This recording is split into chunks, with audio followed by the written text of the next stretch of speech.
Hello friends, welcome to RK poultry farming. మేత డింకర్లు అనేవి తక్కువగా ఉండటం వలన మరో 300 డింకర్లు నేను ఆర్డర్ పెట్టి తీసుకురావడం జరిగింది. వీటి యొక్క ధర రీజనబుల్ రేట్లకు మనకి లభించడం జరిగింది. ఫ్రెండ్స్, ఎవరికైనా కావాలనుకుంటే కామెంట్ చేయండి. వాటిని ఏ విధంగా పిక్ చేస్తారు అంటే వీడియోలో చూపిస్తున్నాను. ఈ విధంగా మేత ఫీడర్లు అనేవి పిక్ చేస్తారు. ఫామ్లో సరిపడినన్ని డింకర్లు లేకపోతే కోళ్ళ ఎదుగుదల అనేది తగ్గిపోవడం జరుగుతుంది. గొడవలు పడిపోతాయి.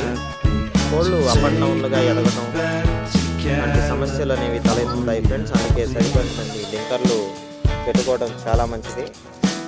కోళ్ళు అమ్మకానికి సరైన సమయానికి రావాలంటే ఫీడర్లు అనేవి సరిగా ఉండాలి.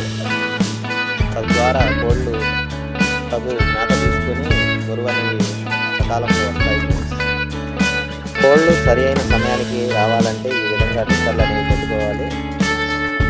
అవి విభజన ఎలా చేస్తారు అంటే 50 కోళ్ళకు వచ్చేసి ఒక డింకర్ చొప్పున మనం పెట్టుకుంటే కోళ్ళు సరి అయిన సమయానికి అమ్మడానికి తగు బరువుని జరుగుతాయి. మన ఫారంలో మొత్తం 30,000 కోడిపిల్లలు అనేవి వేయడం జరిగింది.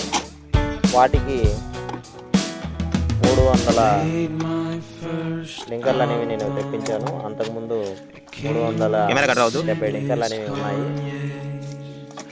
మొత్తం కలిపి 700 డింకర్లు అనేవి మేము పెట్టడం జరిగింది. 30,000 పిల్లలకు ఈ విధంగా విజయం అనేది నేను చేసుకున్నాను. ఇలా చేసుకోవడం వల్ల గ్రోతింగ్ పడిపోకుండా